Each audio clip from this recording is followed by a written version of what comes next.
Katika maeneo yaliyo hatarini kukumbwa na mafuriko katika kaunti za Kilifi na Migori wamehimizwa kujiandaa mapema, huku mamlaka zikionya kuhusu mvua kubwa za El Nino zinazotarajiwa katika miezi ijayo. Gideon Mung'aro, gavana wa Kilifi, amesema kaunti hiyo ni miongoni mwa kaunti 16 zilizotambuliwa na idara ya hali ya hewa kuwa hatarini, huku mvua kubwa zikitarajiwa kunyesha mwezi Oktoba. Kulingana naye, maandalizi ya kukabili mafuriko tayari yameanza.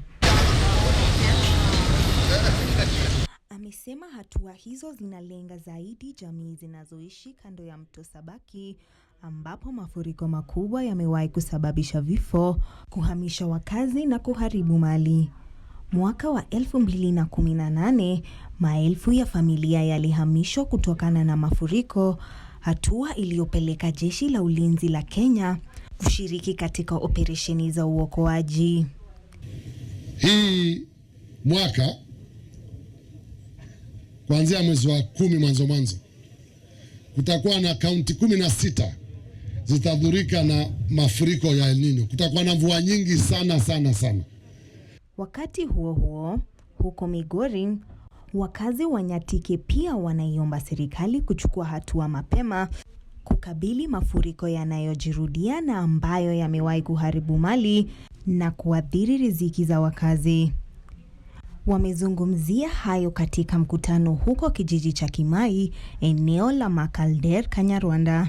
Tumeshapanga na watu wa Red Cross, kuna kule tutaweka maboti ambayo atakuwa standby ya kusaidia watu ili tusipate maafa, na kwamba hatukuambia tunajipanga kama county.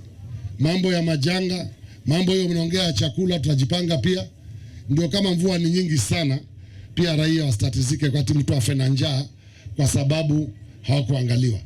Wakazi hao wanataka kaunti itumie vyema shilingi milioni 44.2 iliyotengwa kwa maandalizi na misaada ya dharura, huku wakiitaka serikali kuu kuendelea kujenga mitaro ya kuzuia maji kando ya eneo la chini la mpango wa umwagiliaji wa kuja.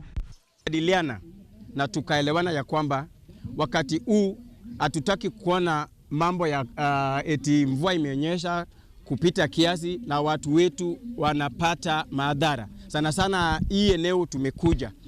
Huku jamii zilizo hatarini kukumbwa na mafuriko zikiwa bado zinakabiliana na athari za maafa ya zamani, mamlaka sasa ziko chini ya shinikizo la kuhakikisha maandalizi yanakamilika mapema kabla mvua kubwa hazijanyesha.